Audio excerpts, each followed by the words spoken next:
Cacicíaco, que é um dia acadêmico dos estudantes de teologia, dos pastores da Igreja Batista Redenção, além de professores, de amigos, de pastores de outras igrejas, de outros seminários. Nós já temos feito isso já há algum tempo. Esse já vai ser a 6ª edição do nosso Cacicíaco. Normalmente nós damos atenção, uma parte do dia, a filosofia, estudando a vida de filósofos que de alguma forma impactaram o mundo, que ainda exercem influência sobre o mundo no qual nós vivemos, ou sobre a teologia, e nesse sentido a gente já aprendeu lições preciosas, inclusive sobre inimigos da fé cristã que ainda têm influência sobre o mundo, sobre o pensamento moderno. Tivemos aulas muito preciosas, e nós também damos atenção à teologia, exegese de textos, crítica textual. Tem sido muito bom isso para nós. Hoje nós vamos englobar essas duas partes em um tema apenas. Nós vamos aprender sobre Agostinho de Hipona, seguramente um dos maiores teólogos da história. Alguns dizem que está entre os 4 maiores teólogos da história da igreja. Outros vão dizer que ele é o 2º melhor teólogo depois do apóstolo Paulo, né? Colocando Paulo como um teólogo. E quem vai nos trazer essa aula é de dentro da nossa própria casa, é o pastor Marcos Granconato, pastor titular da Igreja Batista Redenção. E não por acaso ele vai trazer essa matéria. Ele é mestre em História da Igreja, e não só mestre em História da Igreja, mas um grande fã de Agostinho de Hipona, da sua teologia. Ele, quando foi meu pastor de jovens, me marcou por seu gosto pela teologia agostiniana, e eu li obras importantes de Agostinho de Hipona, ou também conhecido como Santo Agostinho. Já na minha juventude isso também marcou a minha vida. Desse modo, nossa intenção é aprender não só sobre a sua vida, mas sobre a sua teologia. E na última parte nós pretendemos tratar alguns conceitos de liderança eclesiástica no ensino, na vida, na visão, na aplicação de Agostinho de Hipona. Desse modo, esperamos que seja um dia positivo, construtivo, edificante para nós, para os nossos amigos que estarão presentes no Cacicíaco, e também para quem assistir esse vídeo, que seja algo edificante para a nossa vida. Bom, gente, vocês receberam essa folha? Essas folhas são do capítulo 17 do Olson, que é a História do Pensamento Cristão.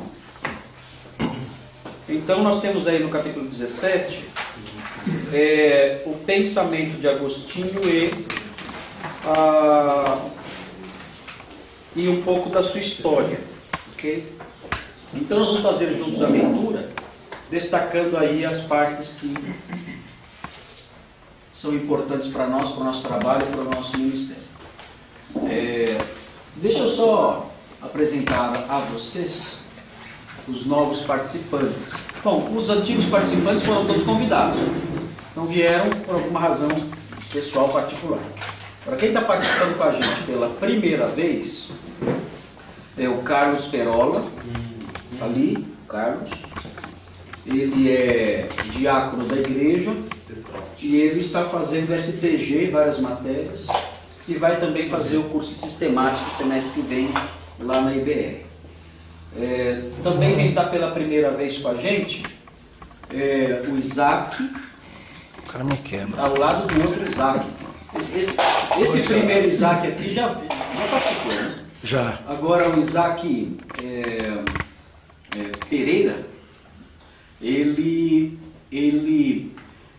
é da nossa igreja e está fazendo o curso de grego 1 comigo aos sábados. Então ele visando formação teológica para ministério pastoral no futuro. Colegiado, né? Um colegiado. Entrar nos colegiados. Um colegiado. Entrar no colegiado. Com primos inter pares. Agora acabou a graça. Para isso é importante Pega essa, aprender bem o Novo Testamento. Está na Bíblia essa expressão? Por isso ele está em grego, né? Por isso ele está estudando grego, para ser pastor bíblico.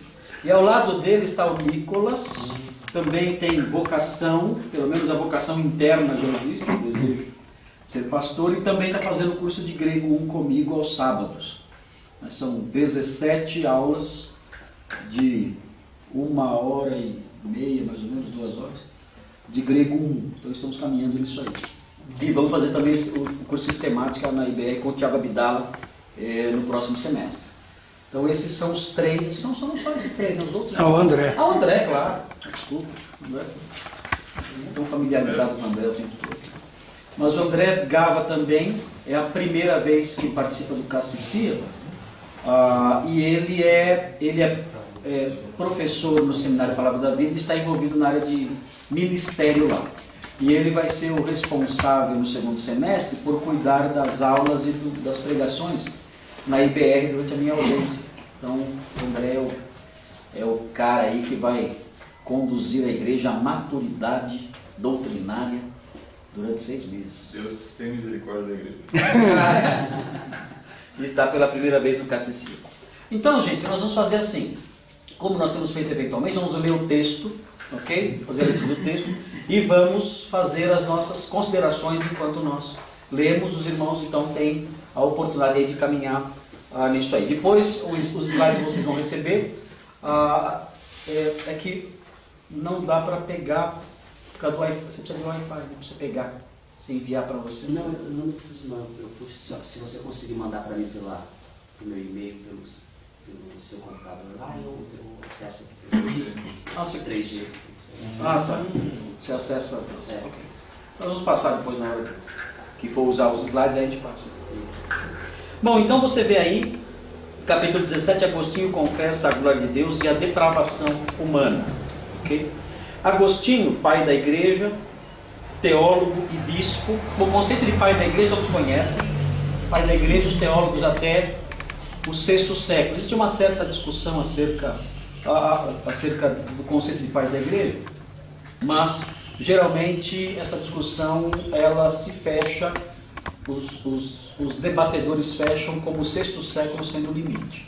Há quem coloque pais da igreja até o século VIII, mas o consenso é século VI século, finalzinho, 590, com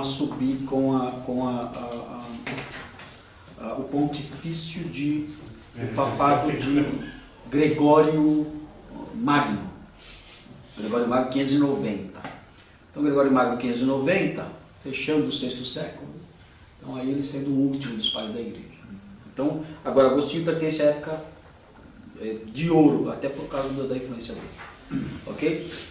O pai da igreja, teólogo e bispo, encontrou-se numa encruzilhada importante da teologia e encaminhou todo o Ocidente para uma determinada direção. Agostinho marca o fim de uma era e o início de outra. É o último dos escritores cristãos da antiguidade e o precursor da teologia medieval.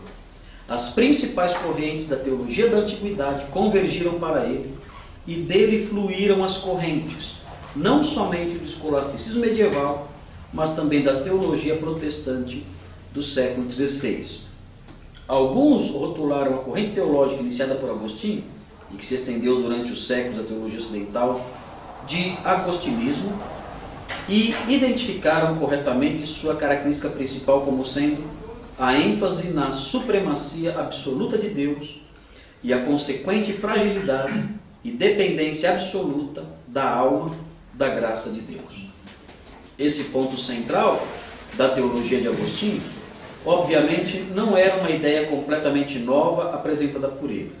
Pais da igreja anteriores a ele também acreditaram na supremacia de Deus e na dependência da alma humana, na graça, e assim ensinaram. Agostinho, no entanto, deu um novo enfoque a essas ideias e reuniu-as em uma nova forma. Conforme veremos, o agostinismo introduziu na corrente do pensamento cristão o que é chamado monergismo, a ideia e a crença de que a agência humana é inteiramente passiva e a de Deus é totalmente determinante, tanto na história universal quanto na salvação individual. Muitas pessoas já conhecem parte disso como predestinação e automaticamente associam-na ao reformador protestante do século XVI, João Calvino. No entanto, a perspectiva mais ampla consiste nas ideias monergísticas de Agostinho a respeito da providência e da salvação, nas quais Deus é o único agente e energia ativa, ao passo que os seres humanos, tanto coletiva como individualmente, são ferramentas e instrumentos da graça fluida de Deus. A teologia cristã antes de Agostinho admitia o conceito do relacionamento entre Deus e o mundo chamado de sinergismo. A ideia e crença de que a agência de Deus e a agência humana cooperam mutuamente de algum modo para produzir a história e a salvação.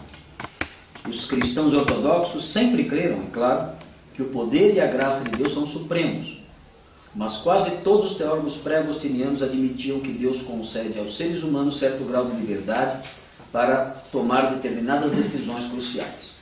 Embora Agostinho nunca rejeitou totalmente a liberdade humana, o teor global do seu pensamento milita contra qualquer liberdade genuína dos seres humanos de frustrar a vontade perfeita de Deus. Deus sempre consegue impor sua vontade, mesmo quando os seres humanos pecam e realizam ações iníquas. O Deus de Agostinho é a realidade que tudo determina, cujo poder é a característica principal. Embora Agostinho faça um esforço enorme para preservar tanto a liberdade humana quanto a bondade de Deus, está claro que o seu Deus é, acima de tudo, o governante imperial do universo, e a única coisa que não pode ser sacrificada a nenhum preço é o seu poder absoluto. Essa é a base do pensamento de Agostinho e compõe as doutrinas mais associadas ao seu nome. Ok. Então, aqui nessa introdução, já de cara, o autor, o Olson, ele não é calvinista. O Olson, ele é arminiano. Tanto que uma das críticas que são dirigidas ao modelo do livro dele é que ele dedica um espaço muito pequeno a Calvino, ao pensamento de Calvino, considerando o tamanho do impacto do calvinismo e do próprio personagem João Calvino sobre a teologia.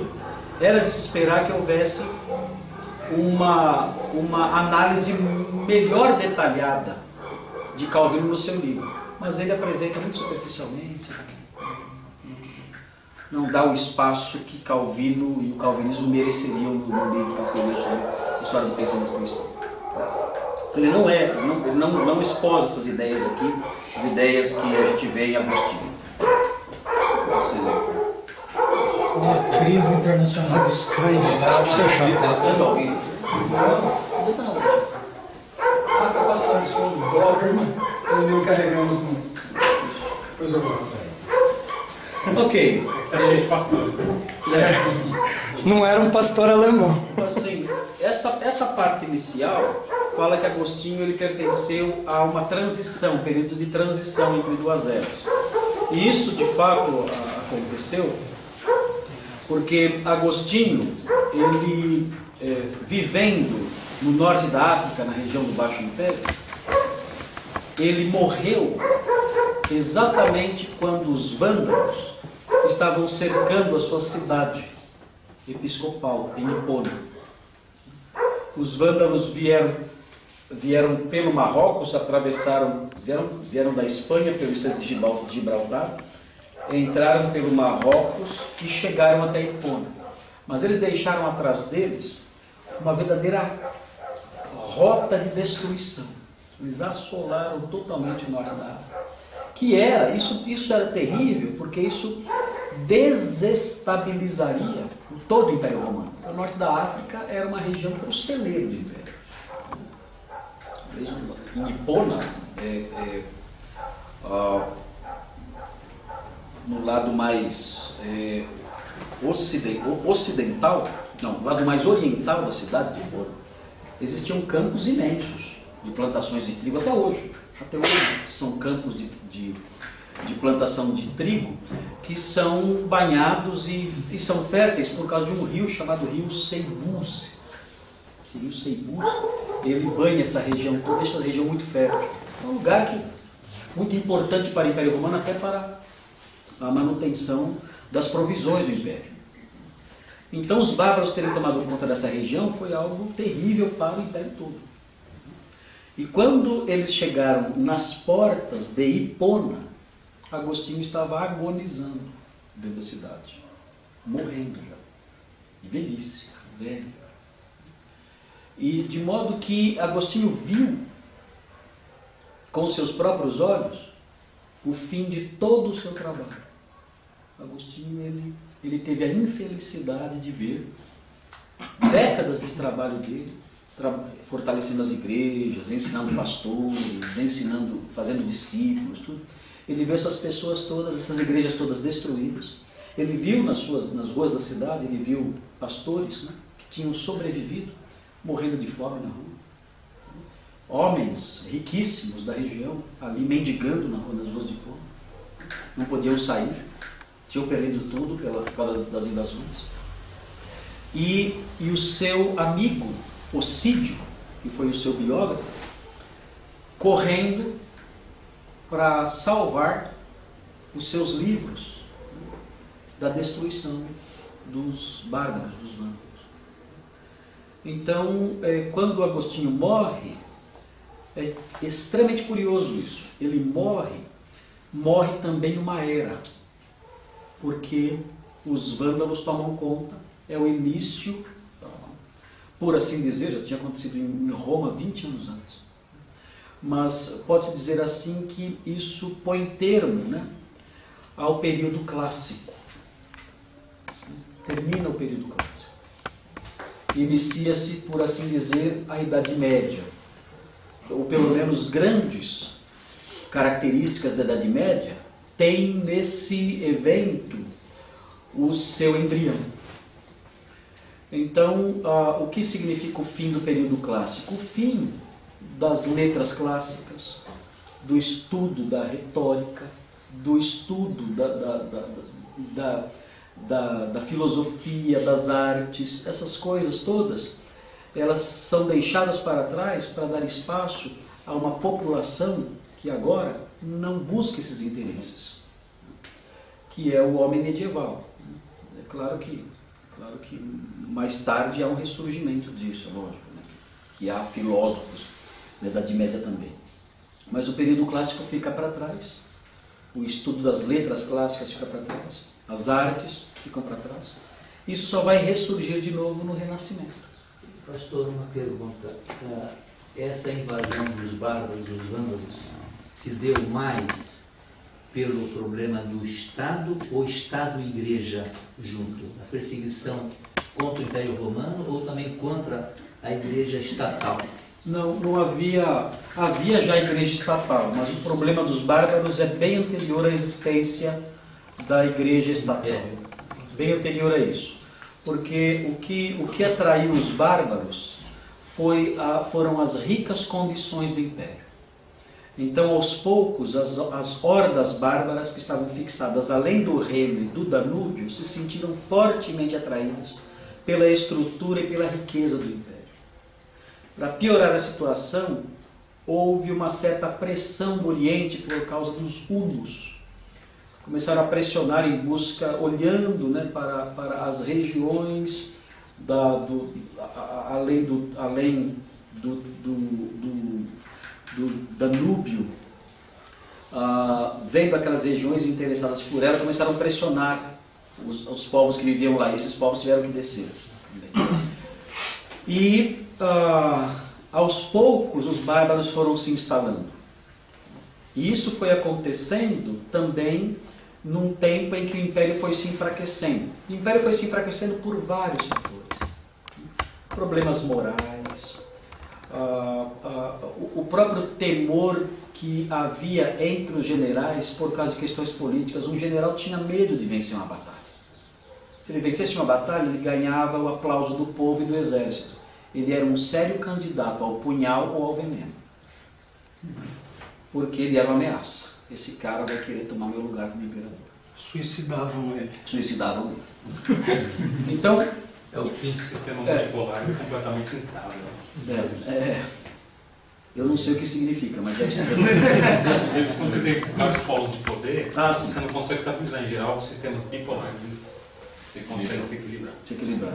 E aí, no caso, não tinha isso. Não, você tinha vários polos surgindo, e aí todo mundo se une contra aquele. E aí surge outro, todo mundo se une. Entre E aí não havia... outras palavras, colegiados não funciona muito bem. Não funcionou muito bem, por isso. Não sei se seja só dois pastores. Seu sistema bipolar. Quando todos querem o poder, não funciona. Mas essas invasões foram acontecendo ao longo dos séculos.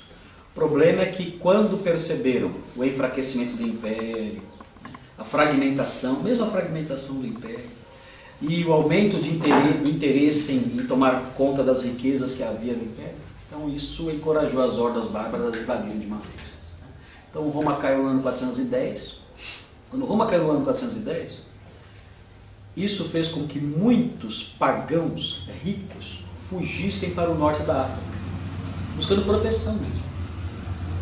E quando chegaram no norte da África, começaram a difundir a ideia de que Roma havia caído porque havia abandonado o culto dos antigos deuses. Da onde vem a obra Cidade de Deus. É o que eu ia falar agora. Desculpa, Então, quando Agostinho ouviu isso chegou, ele ouviu isso de primeira mão, porque isso veio dos pagãos que haviam fugido para o norte da África. Ele escreveu a Cidade de Deus, como o Thomas falou agora, e o objetivo da Cidade de Deus é provar que o império já vinha caindo e muitas outras derrotas e muitos outros problemas tinham sido enfrentados pelo império, apesar dos deuses serem honrados, e mencionou vitórias do império e bênçãos sobre o império quando abandonou os deuses. Um dos fatores que ele menciona, por exemplo, é que os bárbaros que invadiram Roma, por serem de convicção teológica ariana, o que era o ariano? Você tem que lembrar de Sínodo de Niceia, né? Seguidores de Ario, eles não criam na divindade de Jesus, criam que Jesus era uma criatura, mas eram cristãos, testemunhos de Jeová antigos. Então aconteceu, quando eles invadiram Roma, muitos pagãos se esconderam nas igrejas, e esses pagãos não foram mortos, porque os bárbaros, de convicção ariana, um fundo cristão, fortemente cristão, respeitaram as igrejas. Então foram salvos pelo cristianismo. Então Agostinho zomba disso, né? Ele brinca com isso. Fala, vocês falam, né, que o cristianismo prejudicou, mas na verdade vocês se salvaram graças ao cristianismo. Então a Cidade de Deus, são 22 fascículos, né, que ele escreveu de madrugada. Ele fala que ele escreveu de madrugada esses livros.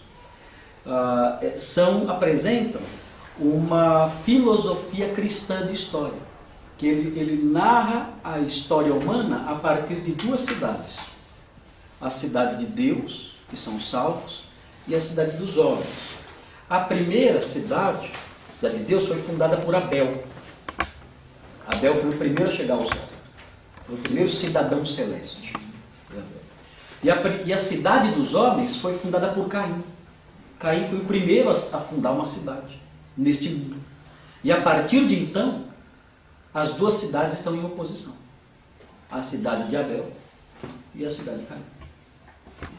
E a história caminha em que direção? Na direção da vitória da cidade de Abel. Então o cara é bom pra caramba. Agostinho é um show. Bom, sobre a questão do monergismo, nós vamos ver mais pra frente um pouquinho, quando vai falar sobre pelagianismo. Porque nós temos que entender um pouquinho o que é o pelagianismo, entender um pouquinho o que é semi-pelagianismo, entender a diferença disso com arminianismo, porque muita gente confunde pelagianismo, semi-pelagianismo e arminianismo. E essas coisas, esses conceitos são diferentes. Então aqui nós vamos entender isso aí um pouquinho melhor. Okay? Bom, vamos conhecer um pouquinho aí a vida e o ministério de Agostinho. Vamos ler esse trechinho agora aqui sobre a vida dele. Tá? E aí a gente vai fazendo aí alguns comentários adicionais à medida que for necessário aí. Ok. A vida de Agostinho é a mais conhecida de todos os pais da igreja. Aqui está primitiva, está errado, igreja antiga. Na realidade, sabemos mais a respeito dele do que de quase qualquer outra pessoa da antiguidade. Isso porque ele escreveu uma das primeiras autobiografias razoavelmente fidedignas e pormenorizadas, chamada Confissões. Embora esteja escrita em forma de oração para relatar sua jornada espiritual e dar graças a Deus, as Confissões de Agostinho revelam muita coisa a respeito de sua infância, família, juventude, de suas lutas naqueles tempos, de sua saúde física e mental, de sua conversão, de seu desenvolvimento teológico e da sua vida como clérigo de destaque na África do Norte. Esse é um erro que sempre aparece em traduções, África do Norte. Isso não existe. É o norte da África. Não tem um país que chama África. Aí é porque pensa que tem África do Sul, mas tem a África do Norte. É o norte da África, não é a África do Norte. Agostinho omitiu pouca coisa ou quase nada de seus leitores. Fez uma exposição com detalhes íntimos dos seus pecados, da infância à vida adulta, e enfatizou em cada momento sua própria depravação total, bem como o poder da graça de Deus para curar e transformar. As Confissões revelam que Agostinho era um pessimista a respeito da humanidade, inclusive de sua própria, e um otimista a respeito da graça. Bom, sobre as Confissões existe uma novidade nelas, quando elas surgem. Por quê? Escrever autobiografias não era algo novo. Agostinho não foi o primeiro a escrever uma autobiografia. É normal filósofos escreverem autobiografias. Mas geralmente essas autobiografias, elas tinham uma divisão dentro delas. A pessoa contava a sua vida até mostrando o período que não valeu nada. E depois mostrava o dia da sua iluminação. E aí sim, agora sim a minha história verdadeira vai começar. Agora sim eu vou mostrar como eu me tornei esse ser humano maravilhoso que eu sou. Enfim. As Confissões de Agostinho são diferentes nesse aspecto. Porque Agostinho mostra que a vida dele, na verdade, foi uma vida em que Deus sempre o buscou, desde bebê. Então ele não narra a conversão dele só debaixo ali da árvore em Milão, quando ele ouve o Tolilédio e lê Romanos e se converte. Não, a conversão dele começa quando ele nasce, porque ali começa uma busca, Deus buscando ele. Então ele vai narrando como Deus foi se aproximando dele, até que houve esse encontro. Então para ele, a parte antes da conversão é tão importante quanto a conversão e o que vem depois. Porque tudo compõe a história da busca de Deus, do seu eleito. Ele conta ele como bebê, querendo mamar. E já nisso ele mostra algo ali da humanidade dele e o modo como Deus vai usar esse seu ímpeto, esses seus desejos por satisfação, como Deus vai usar isso para buscar, trabalhar na vida dele. Desde bebê, ele já vê Deus o buscando. Então Agostinho não vê a vida antes da conversão como uma vida que não valeu nada, como nós tendemos a ver. Aquela vida não valeu nada. Ele vê aquela vida como uma história em que Deus estava tentando alcançar. Então isso é interessante nas Confissões. Ele resgata o passado mal. O passado continua sendo mal. Mas nesse passado mal, ele consegue vislumbrar um filete da graça de Deus, a sombra da mão de Deus, alcançando, protegendo até alcançar. É interessante essa perspectiva. Agora, essa perspectiva, evidentemente, só é possível quando você aceita a eleição de Deus. A soberania. A soberania de Deus. Senão não dá para você ter essa visão. Então ele tinha essa visão por isso. Produzido dessa forma. Podemos prosseguir mais um pouquinho? Vamos lá? Ok. Veja aí, em 354 Agostinho nasceu com o nome de Aurelius Augustinus, em Tagaste, uma pequena cidade na África, de novo, na África do Norte, não muito longe de Cartago. Sua mãe, Mônica, era cristã, e nas Confissões Agostinho atribuiu-lhe muito crédito por o ter levado ao arrependimento e à fé pelas orações constantes em seu favor. O pai de Agostinho era um funcionário público romano de classe média, que desfrutava de certo respeito na comunidade, mas também era pagão e pouco se interessava pelo cristianismo de Mônica. Embora tenha sido criado como cristão, Agostinho desviou-se da prática da fé na adolescência, e especialmente quando jovem estudante na Academia de Cartago, onde alternava sua atenção entre cutucar a ferida da concupiscência e tentar descobrir o significado da vida pelo estudo da filosofia e da religião. Em Cartago, foi influenciado por uma religião relativamente nova, uma das seitas da época, chamada maniqueísmo. Isso aqui, o contato com o maniqueísmo vai ser um dos fatores que vão moldar a teologia de Agostinho. Agostinho tem a sua teologia, dizem os analistas de Agostinho, que Agostinho tem a sua teologia moldada por três visões às quais ele se opôs: o maniqueísmo, o donatismo e o pelagianismo. Então dizem que a teologia de Santo Agostinho ela foi forjada em virtude dos embates dele com essas três vertentes doutrinárias: o maniqueísmo, o donatismo e o pelagianismo. Okay? Então, o que é o donatismo mesmo? O donatismo é uma concepção eclesiológica deficiente, que entende que a validade da investidura de alguém numa função, ou a validade de um ato litúrgico ou sacramental, depende da dignidade do ministrante. Então, o casamento seu só vale se o bispo que o realizou, ao tempo que o realizou, estava em paz com Deus. Senão, não tem validade. Então, o veículo de graça é o ministro. É o ministro.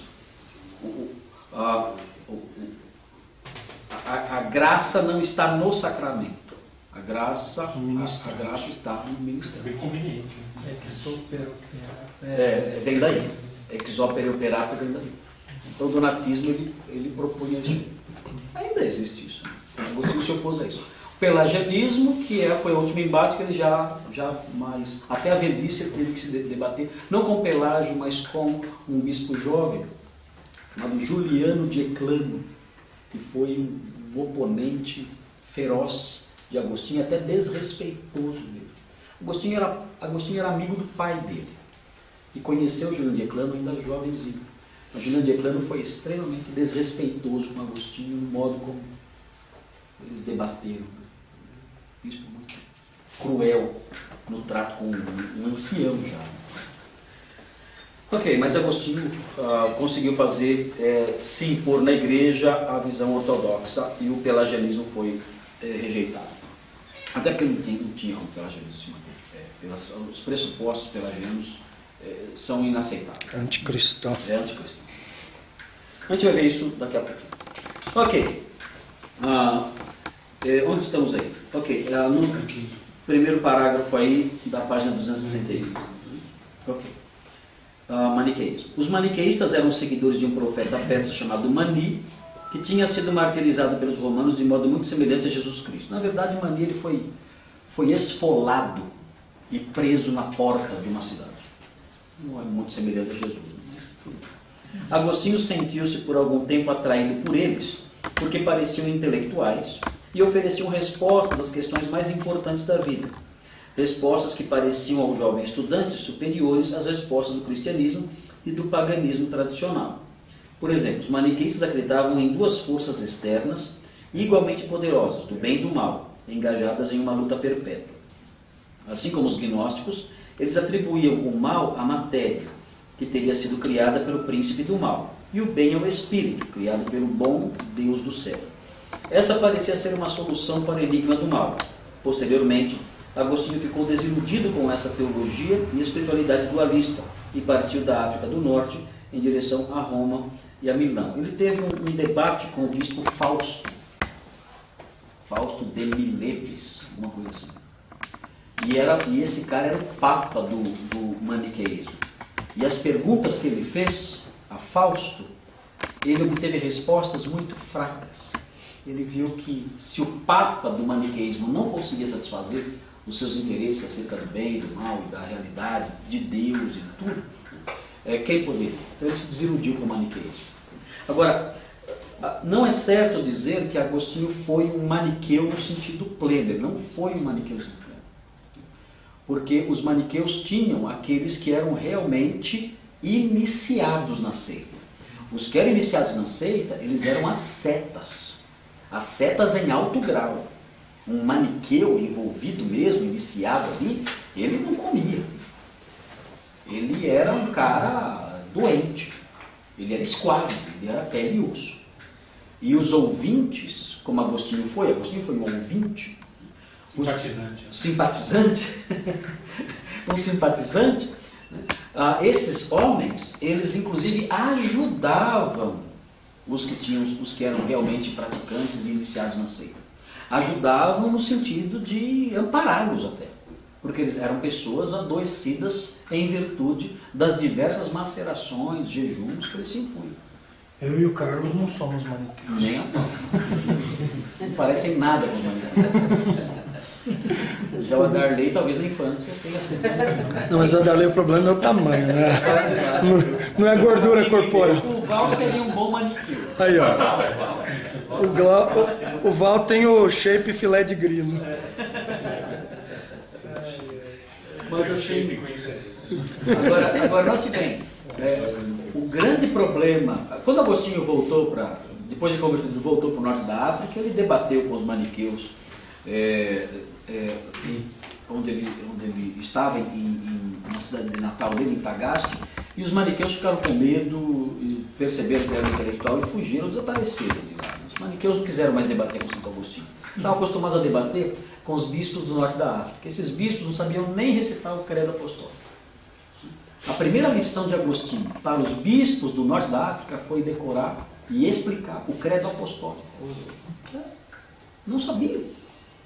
Os bispos daquela região, primeiro, não falavam latim direito. Eles falavam um idioma púnico. Ele deve saber como que é isso. Falavam púnico. Era a língua de Cartago. Sim, ele falava isso. E as pessoas da região também. Então esses bispos não tinham educação teológica. Então para um maniqueu bater num bispo desse, num bispo que vinha das regiões ali mais baixas do império, pessoas simples, pessoas iletradas, debater com o maniqueu fazia festa. Quando Agostinho chegou com o seu grupo no norte da África, ele e seus amigos, todos se tornaram bispos, chegaram no norte da África e começaram a debater num nível intelectual mais elevado, não deu para ninguém. Tiveram que fugir de lá. E não se dispuseram a debater de novo, porque Agostinho expunha ao ridículo das pessoas. Agora, Agostinho sempre teve que lidar com a questão do problema do mal. Então, como ele encontrou respostas para o problema do mal? Ele encontrou resposta no problema do mal na filosofia de Plotino, que não era cristão. Filosofia que surgiu no 3º século da era cristã. Plotino que não era cristão. Então Plotino fez apresentou, fez uma proposta acerca do mal, da origem do mal, da natureza do mal. E Agostinho comprou praticamente 100% dessa ideia. O Rodrigo Justino que falou sobre Plotino, ele falou sobre isso, mas a gente vê depois a questão do plano do mal. Ok, podemos seguir em frente mais um pouquinho? Vamos lá então. Vivendo como pagão em Milão, a sede da corte imperial no Ocidente, Agostinho foi afetado por duas influências que transformaram sua vida. Enquanto ensinava retórica na Academia de Artes em Milão, Agostinho começou a ler livros sobre o neoplatonismo. O neoplatonismo é a filosofia proposta por Plotino. Okay? Estes convenceram de que podia existir uma realidade espiritual infinita que não era material, e era exatamente essa ideia que o tinha impedido de aceitar o cristianismo. O neoplatonismo também forneceu-lhe um esclarecimento a respeito do mal, semelhante ao que o pai capadócio Gregório de Nissa tinha descoberto e ensinado. O mal não é uma substância, mas a ausência do bem. Na verdade, talvez o certo seria dizer que o mal é a perversão do bem. O mal é o bem pervertido. É aquela história que a gente fala em sistemática do buraco na cerca. Então, o buraco o buraco é a cerca pervertida. Isso é o mal. O mal é o bem corrompido. A ferrugem. É a ferrugem no ferro. Então o mal não tem substância. O mal não existe como entidade independente. O mal não existe como substância. Não é algo criado. Não é algo criado. É aí que se quer chegar. Quer-se chegar a isso. O mal não foi criado. O que foi criado foi o bem. E o bem se corrompeu. Mas o mal é isso, é o bem corrompido. Se o mal tem substância, o mal foi criado. Se o mal foi criado, ou Deus criou, ou existem dois deuses, um bom e um mau. Onde o maniqueísmo fazia sucesso. Aí, exatamente, mas fazia sucesso disso. Ele dizia, não, existe um mal, então existe um Deus mau que criou o mal, a matéria. E é a visão gnóstica. Na visão gnóstica é isso. Um Deus perverso, ele fez emissões, porque todos os aions faziam emissões, mas as emissões eram emissões espirituais. Mas um Deus perverso, movido por sentimentos de angústia, de raiva, de frustração, ele fez uma emissão sólida. Dá para imaginar o que é isso. Isso não é lícito referir. E isso é o universo. O universo é isso. O universo é matéria. Uma emissão sólida. Exatamente. O universo é a emissão material de um aion perverso e decepcionado e angustiado e magoado. Estou filmando o sorrisinho do Pedro, matutando. Mas é isso mesmo. É isso mesmo. É justamente o contrário da perspectiva bíblica. O universo é bom. O universo é bom. Por isso que Agostinho fala, Agostinho se volta para essa avaliação de Deus. Deus avaliou o universo que ele fez. E Deus emitiu uma avaliação. No juízo de valor. Né? No juízo. Ele falou assim, olha, viu Deus o que fizeram? E Deus considerou bom. Então, tudo que tem substância, Agostinho fala, toda substância é boa. Toda substância é boa. Porque é criada por Deus. O mal é o quê? É a substância boa corrompida. É a ferrugem no ferro. É o buraco na cerca. Seria correto eu dizer que, para seguir uma linha kantiana, que o mal seria menos bem, mais bem Sim. e menos bem. Sim. Tudo é bom, mas há graus de bondade. Né? Seria certo dizer isso. No pensamento de Agostinho? Na verdade, o que existe é menos bem. É menos bem. Uma gradação de É uma bem. gradação de bem. Porque toda natureza, leia-se natureza, physis, substância. Toda natureza é boa. Esse é o ponto de partida. Só que é uma gradação. Né? Só que uma natureza boa, ela pode se corromper. Mas está dizendo esse menos bem no campo material, né? Porque senão não se adequa à depravação total. A depravação não é menos bem, ele é um mal completo. Sim. Mas seria um outro tipo de mal. Né? Seria a degradação completa do mal, tudo bem. Seria isso? Seria o final, a degradação Acho que na final. criação aí é mais bem e menos bem. Né? Mas o importante é a preocupação inicial é com o que é criado. Com a matéria. Para você lidar com a teontologia, você matar a ideia de que tem dois deuses. Tá. Então, de início é isso.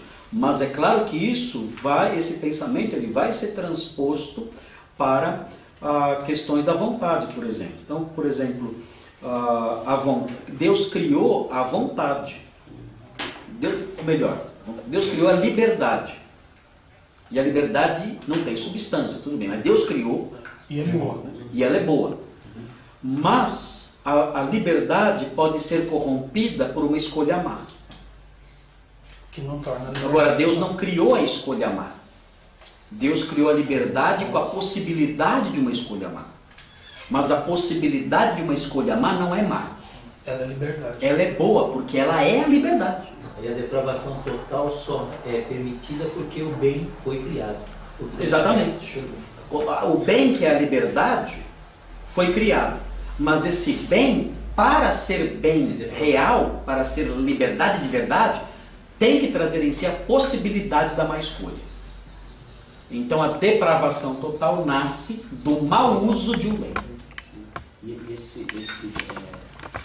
mal, sei lá, moral, ele vai resolver tanto no livre-arbítrio. Aí é isso. Aí ele vai resolver numa literatura posterior. Sim.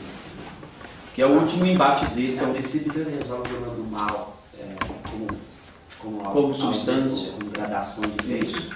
Aí depois ele vai trazer essa questão mais moral. Sim, porque ele vai ter que lidar com isso porque foi uma reação dele. Ele escreveu uma frase: concede-me o que ordenas, nas Confissões. E Pelágio leu isso. Como concede-me o que ordenas? Se você ordena, você não tem que conceder nada, tem que obedecer. A minha obediência depende de você, de Deus me conceder obediência? Não. A responsabilidade é minha. Se eu oro desse jeito, concede-me o que ordenas, eu jogo a responsabilidade em Deus. Se eu não obedeci é porque Deus não me concedeu isso. Aí Pelágio veio de pau em cima. Não, eu não preciso que Deus me conceda nada para obedecer. Eu posso obedecê-lo sem a ajuda dele. E aí começa então esse embate teológico entre os dois, e aí que essa visão de Agostinho voltada para a corrupção humana e tudo mais é que ela aflora com mais intimidade. Muito bem, então vamos mais um pouco aí conhecer o pensamento inicial dele aqui, né? Não exatamente o pensamento ainda, mas o modo como essas coisas vão surgindo na vida dele, no trajeto dele. Agostinho chegou a acreditar antes disso que o cristianismo e a religião bíblica em geral não tinham resposta para o problema do mal. Se Deus é onipotente e perfeitamente bom, por que existia tanta maldade no mundo que Deus criou a partir do nada? Então Deus não tinha de criar o mal? Nesse caso, Deus não é o autor do mal? E o neoplatonismo, a filosofia pagã, forneceu-lhe uma das pistas mais importantes para entender a fé religiosa de sua mãe. Assim, Agostinho, ele desconfiava do cristianismo.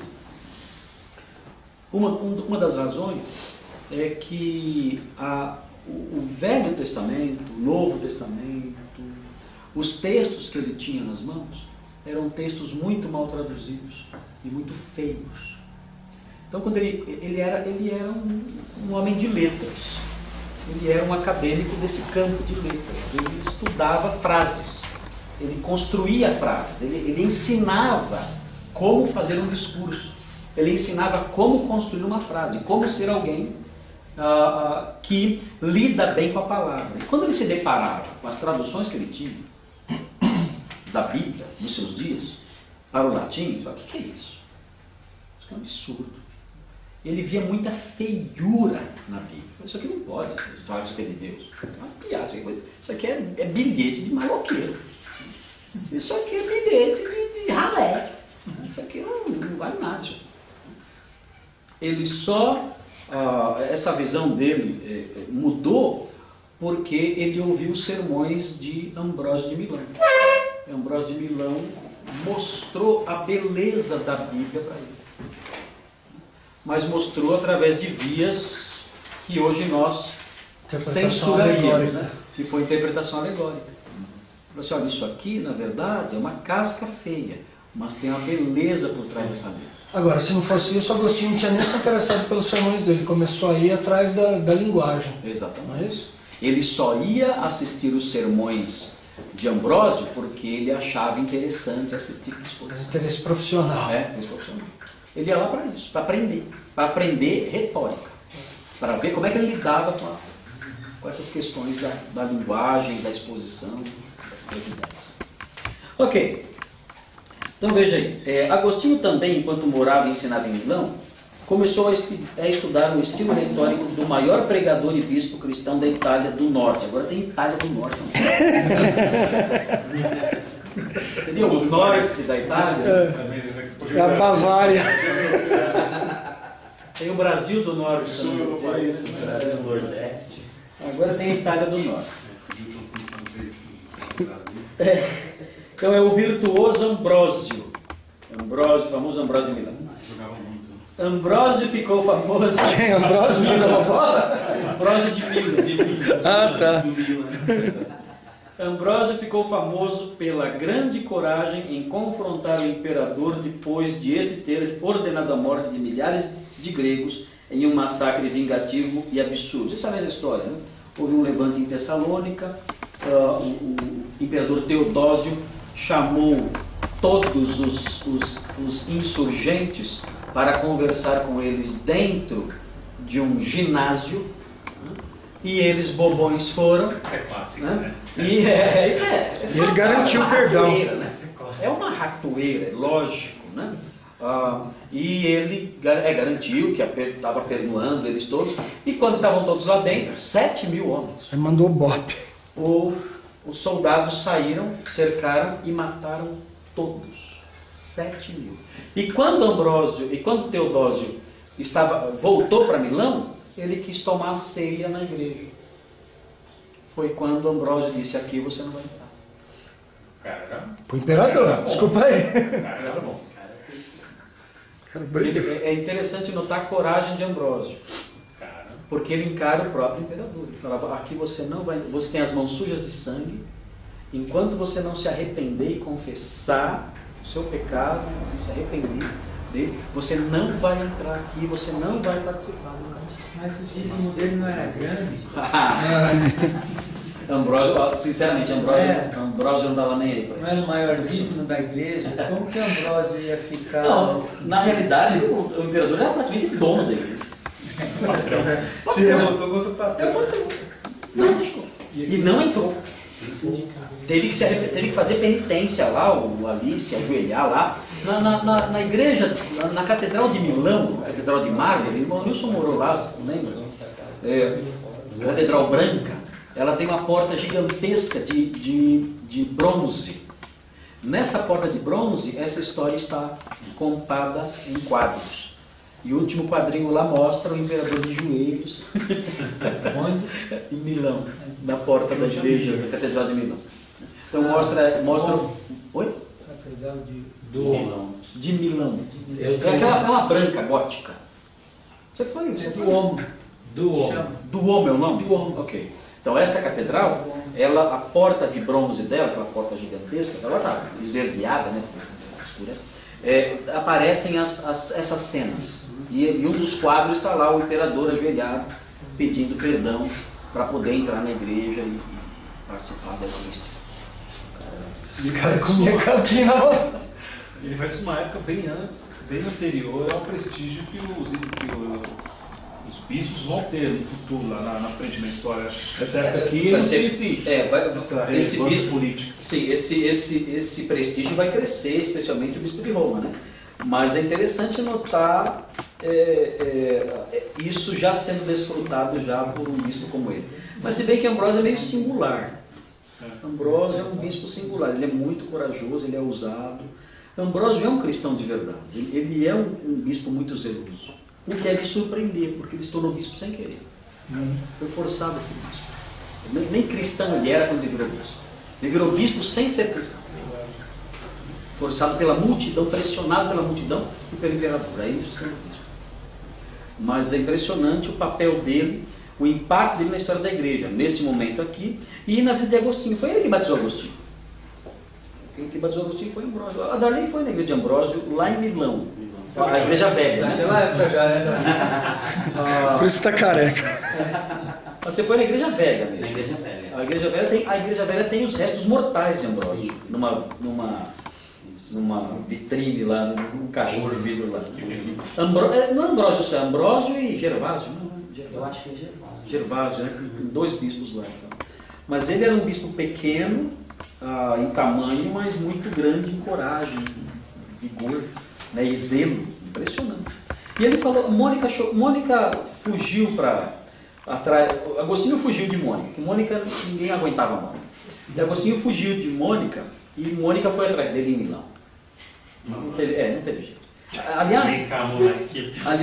Aliás, os historiadores, eles chamam a atenção a ligação de Agostinho e da sua mãe.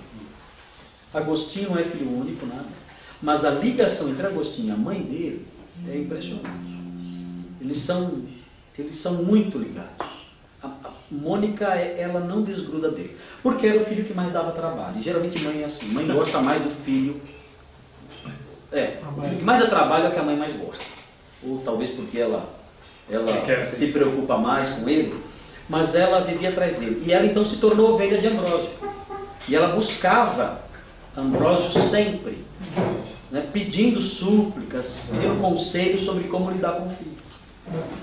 E Ambrósio falou para Mônica, assim, olha, Deus não vai desprezar um filho de tantas lágrimas. Ele disse para Mônica. E Mônica foi embora mais consolada com essa previsão de Ambrósio. E profetada do Ambrósio, para não se livrar dela, né? Ela estava embora. Deus vai dar um jeito. Vai dar tudo certo. Só me deixa em paz. Deus concede o que tu quer. Deixa eu dormir. Né? Mas de fato, depois Agostinho se converteu. Ok, vamos seguir aí mais um pouquinho.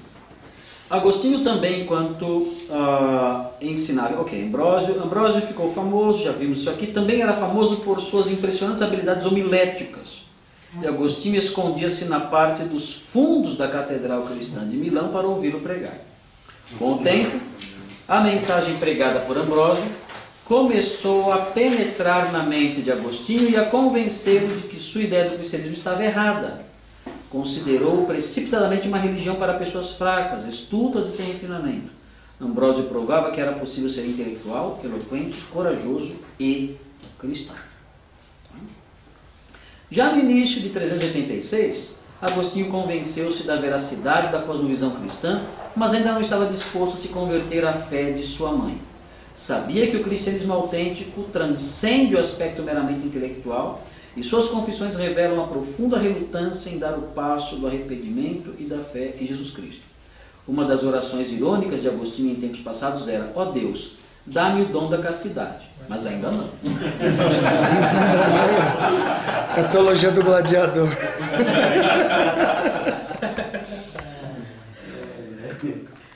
Agora, em Milão, estava realmente chegando ao ponto de tomar a decisão, mas ainda não completamente disposto a abandonar seu estilo de vida pecaminoso e egocêntrico.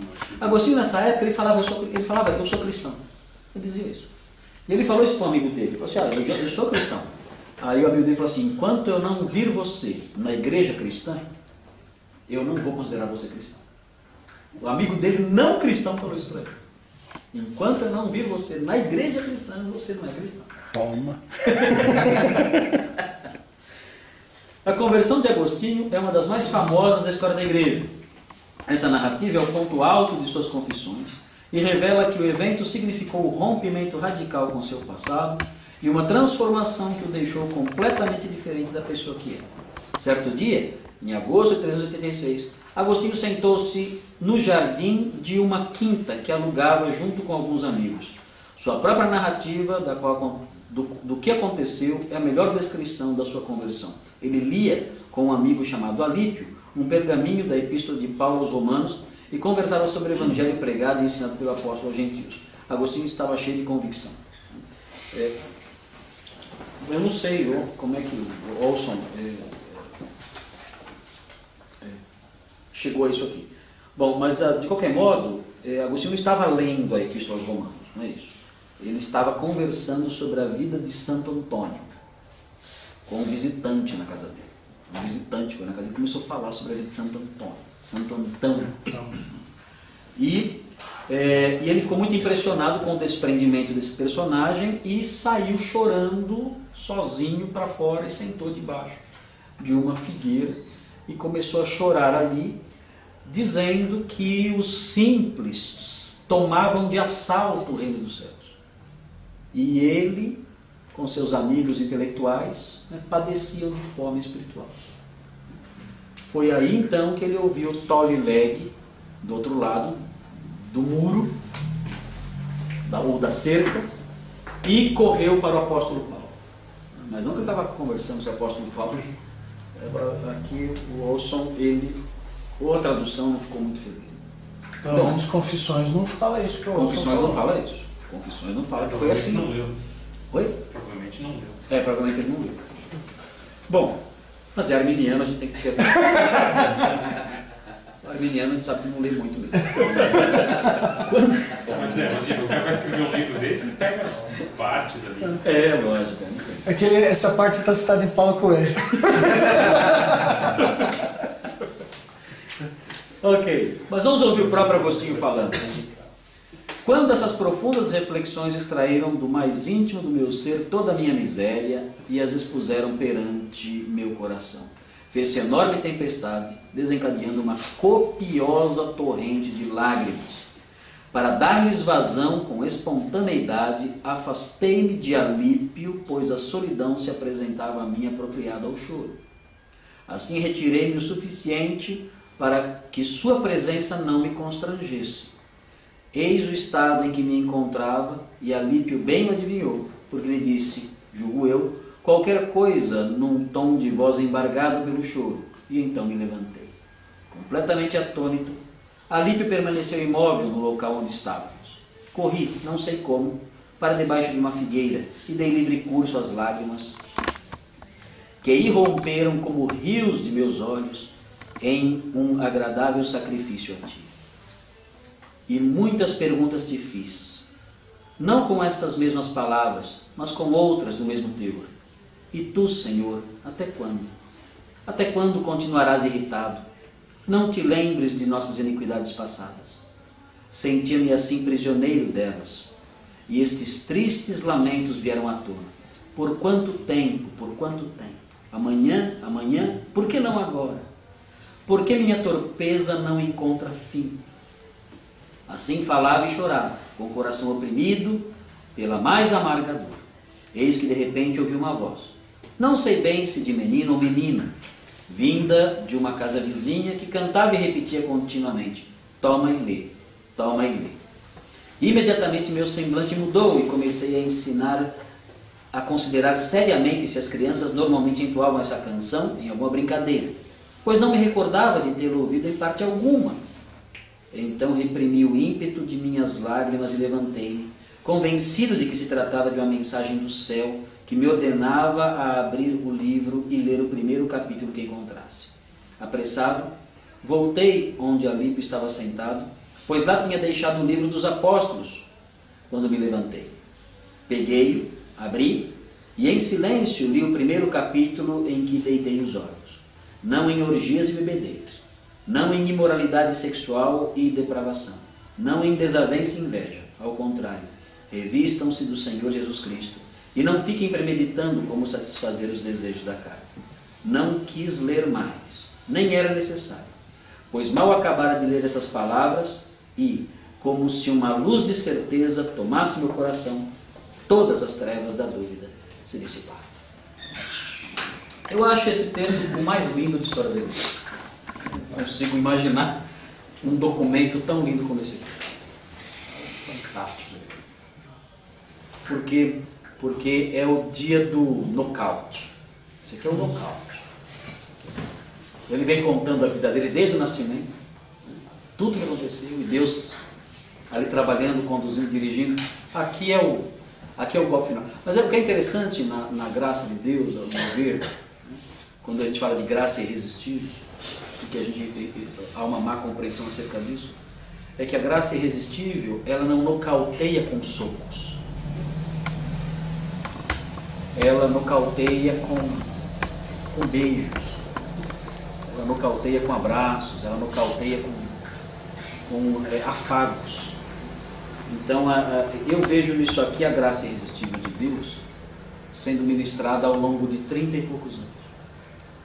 Então, quando eu ouço a ideia de que a graça é resistível, sim. Porque quando eu vi o Evangelho eu não quis. Mas isso é lógico, isso não é isso graça irresistível.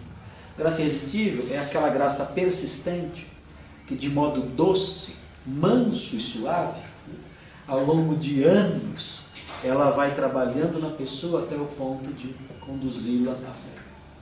Eu vejo isso aqui de modo muito nítido. Então, eu acho que isso aqui não é o momento da graça. Isso aqui é o momento da vitória da graça.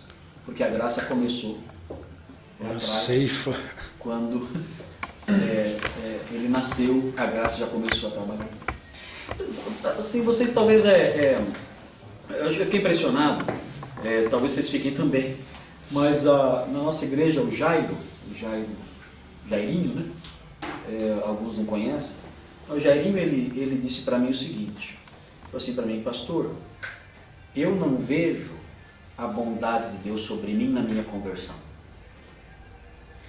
Ele disse: quando eu olho o meu passado, antes de ser crente, eu já vejo Deus cuidando de mim lá.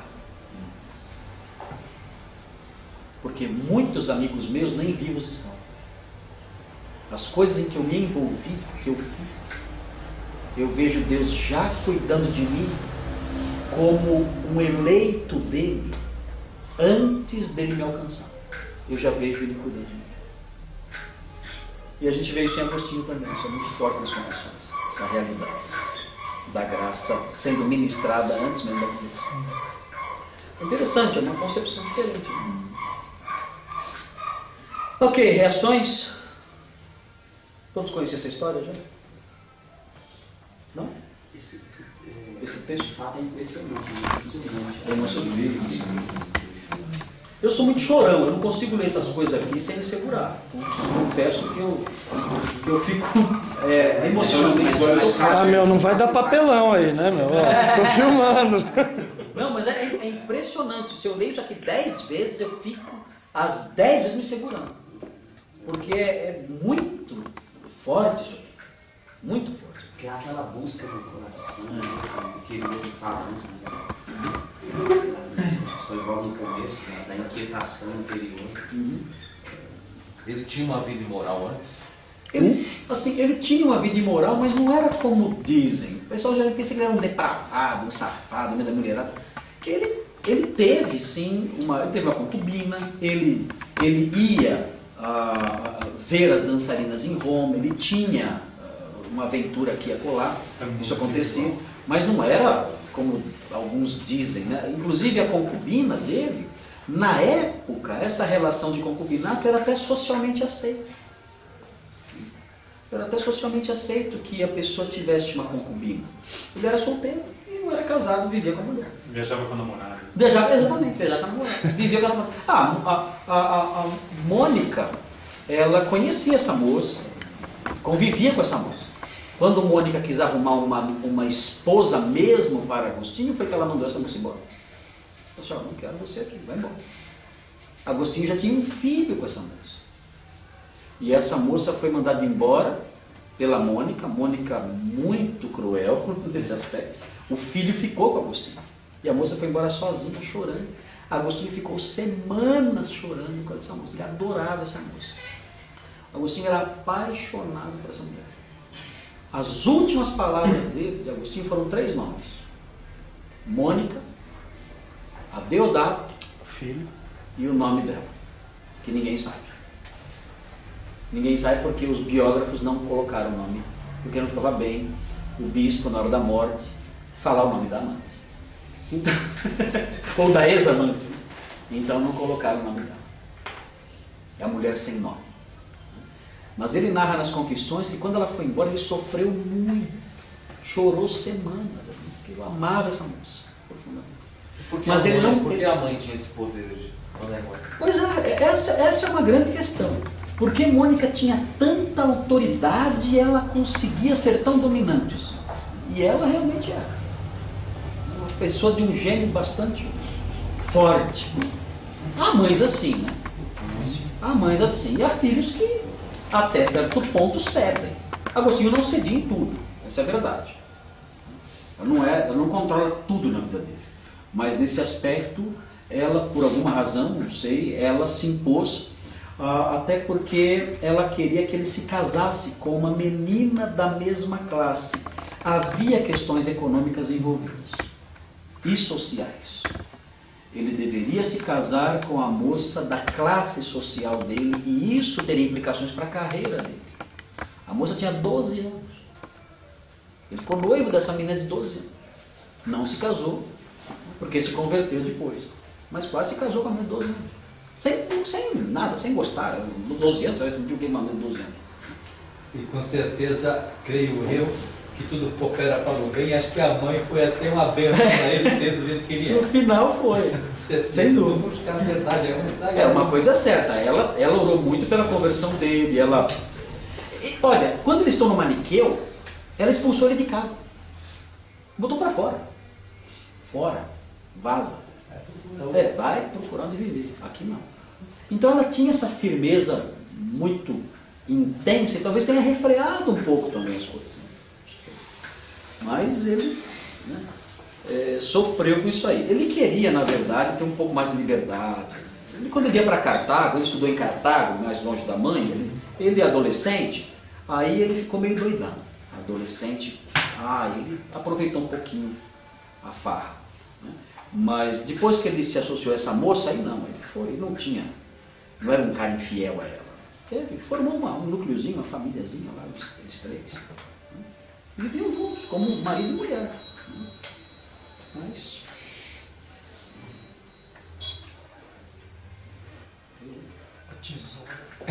Ok, vamos então prosseguir aqui. Pouco depois da conversão, Agostinho foi batizado pelo bispo Ambrósio na Igreja Católica Ortodoxa em Milão. No início procurou levar a vida de monge ao converter a quinta em mosteiro para oração, o estudo e a reflexão. Acabou voltando ao seu lar, na África do Norte, esse país novo aí, e estabeleceu um mosteiro ali. Sua mãe, que tinha se juntado a ele em Milão, morreu na viagem de volta. Ela morreu em Ostia. Aliás, uma morte inesperada, ela não estava doente. É um momento curioso que acontece. Bom, o Cassicíaco aparece aqui, ó. Ele transformou a quinta em mosteiro para oração, estudo e reflexão. Isso aqui é o Cassicíaco. O Cassicíaco é isso aqui. Depois ele vai embora, voltando para o norte da África, em Ostia. Ostia era o porto de onde se partia para o norte da África. Nessa cidade, Ostia. Nessa cidade eles ficaram hospedados na casa de conhecidos, pessoas inclusive bem de vida. E os dois se sentaram numa janela, Agostinho e Mônica, e eles começaram a falar sobre Deus, sobre a beleza das coisas de Deus. E os dois tiveram juntos uma experiência de êxtase. Os dois juntos tiveram essa experiência de êxtase. Experimentaram uma espécie de arrebatamento espiritual. Os dois juntos. Uma coisa estranha, porque... Seja lá o que for isso. Mesmo assim, você é devoto de Agostinho? Não, é que... Como é que desliga isso aqui? Vou desligar isso aqui. Segura o vermelho. Você jogar no chão, ele vira na hora. Você vai bater. Foi o martelo. Resolve. Falou em língua, Mas também, ó a cara, eu tenho que mostrar. A cara do mal. Estou dando bronca na minha frente. Então, e foi um enlevo, um momento de enlevo espiritual que é indescritível. Os dois experimentaram ali uma doçura grandiosa, uma experiência maravilhosa com Deus e tal. E voltaram para a terra depois. E logo em seguida... Mônica voltou meio variada. Mônica não resistiu. Ela ficou mágico. Logo no dia seguinte ela adoeceu e faleceu. O negócio é igreja que esse vai ter Na volta já... Depois fala, começou... Fala que começou no Vazusa, que isso? Não. Eu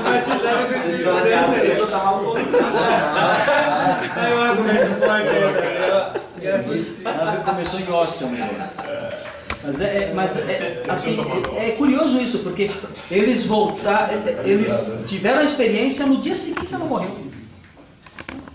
E ele ficou muito mal, o cara, nossa, né, ele chorou muito, aquela coisa toda, né, ele conta o sofrimento dele, e ela foi sepultada em Ostia mesmo, mas não se sabe onde é o túmulo dela. Ela é beatificada mesmo depois? Sim, ela sim, é Santa Mônica. Será que é por causa da influência do Agostinho? Acho que sim. Acho que sim. Os católicos têm uma preferência por mãe. Assim. Gosta de mãe. Mas ela é uma personagem curiosa. Santa Mônica é uma personagem curiosa. Ela não é aquela moça, aquela mulher boazinha, né, que a gente não imagina, né, queria que fosse, né? Mas ela foi uma mulher muito forte, firme, e Agostinho exalta muito ela, porque ele narra, inclusive, que as mulheres da vizinhança, de onde eles moravam, quando ele era garoto, as mulheres da vizinhança viviam reclamando dos maridos, e era comum o marido bater na mulher na época. Isso não havia nenhuma lei protegendo isso, né? Não tinha isso aí. Então ele batia na mulher. Então as mulheres, elas se reuniam, às vezes ali na vizinhança para conversar, e as mulheres, amigas de Mônica, mostravam os hematomas, olha o que meu marido me fez, né? Mostravam as marcas, olha o que ele fez comigo aqui. E a Mônica, sendo também casada com um homem incrédulo, não há notícia dele ter batido nela, mas ela aconselhava essas mulheres a serem pacientes, a perdoarem, a não se revoltarem contra os maridos, a serem submissas. Ela era uma espécie de conselheira das vizinhas. Então ela é uma mulher especial. O Agostinho via ela, sim. Poderia, né? Ah, esse cara, né? Mas não, ela... Bate de volta. Bateu no outro. Mas não, ela era uma influência positiva no grupo, ali na rua onde moravam. Só mais uma pergunta. Tem uma... Se não me engano, integral fala que ela tinha, quando morria alguém, tinha uma cerimônia que havia nos cemitérios, aí a Santa Mônica tinha festa. Como que funcionava assim, isso aí, no norte da África, isso acontecia muito. No norte da África existiam festas dos mártires. E todo cristão ia, não é que a Santa Mônica somente ia, todo cristão ia. Mas o que acontecia geralmente, essa era a parte que complicava. O que acontecia geralmente é que nessas festas dos mártires, onde eles iam nos túmulos,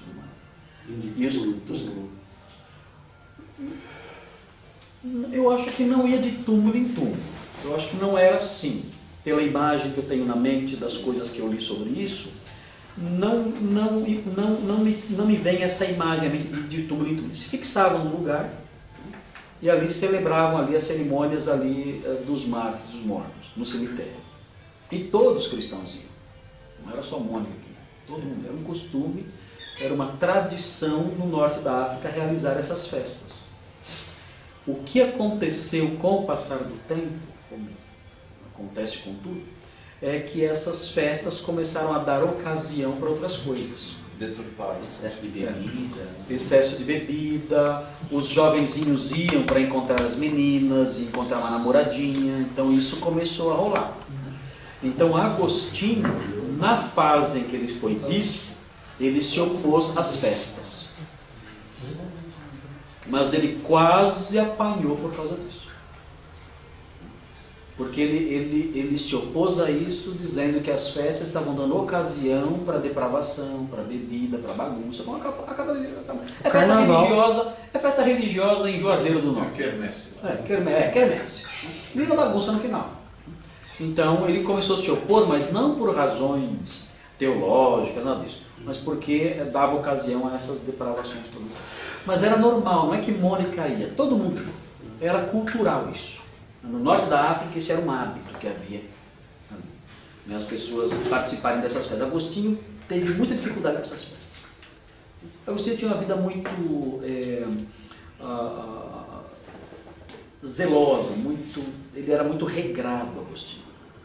Aliás, é um grande mistério saber como ele conseguiu fazer o que ele fez. Porque Agostinho, ele era juiz no campo civil na cidade. Ele passava o dia todinho fazendo julgamentos, atendendo as partes, ouvindo as partes e pronunciando sentenças. Eu não entendi porque você fez direito. E essa era uma das atribuições dos bispos no Baixo Império. No Baixo Império, uma das atribuições dos bispos era ser um juiz de causas comuns. Quando a pessoa recorria, então ia para os magistrados propriamente dito. Mas em primeiro grau, era o bispo que tratava disso. Então Agostinho de manhã, ele gastava a manhã toda e parte da tarde só recebendo as partes que vinham. E pior, note que ele está no sertão do Império Romano. Está no norte ele não está indo, está no norte da África. E de onde vêm as pessoas? As pessoas vêm especialmente das regiões montanhosas, no lado mais ocidental de Hipona, que era uma região montanhosa. Havia vilas ali, vilarejos ali. Então aqueles homens entravam... Que país que seria hoje? Hoje é Argélia. Pertinho da Tunísia. A Tunísia é uma pontinha da Argélia. Tagaste não é na Tunísia? Tagaste é na Tunísia, mas Hipona é na Argélia. Tá. Mas assim, essas pessoas vinham para reclamar, ele roubou minha galinha. E ele tinha que instruir o processo, ouvir as testemunhas e pronunciar a sentença. Ele gastava o dia todo fazendo isso. Que hora que ele escrevia? Agora, é aí que vem a pergunta, que hora ele fala que ele escrevia, ele fala a cidade de Deus é fruto das minhas vigílias. Então que hora ele dormia? Porque ele dormia. E o pior é que o cara escreveu mais de 1000 obras. 1000 documentos. 246 livros. Agora, muita coisa era sermão. Sim, sermão. Registrado por outro. Mas ele corrigia um por um.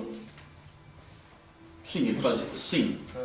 Inclusive, mas note bem, assim, ele corrigia, mas havia um grupo de revisores. Ele tinha revisores. Ele tinha revisores. Ele viveu, deixa eu ver, 354 a 430. Dá quantos anos? 70 e poucos anos. 76 anos? Mas assim, não é possível. A conversão dele é em Ele é um cara 90. disciplinado. Sim, ele era muito disciplinado. Então ele acorda num horário cedo, vai dormir tarde e tal. E ele produziu tudo isso.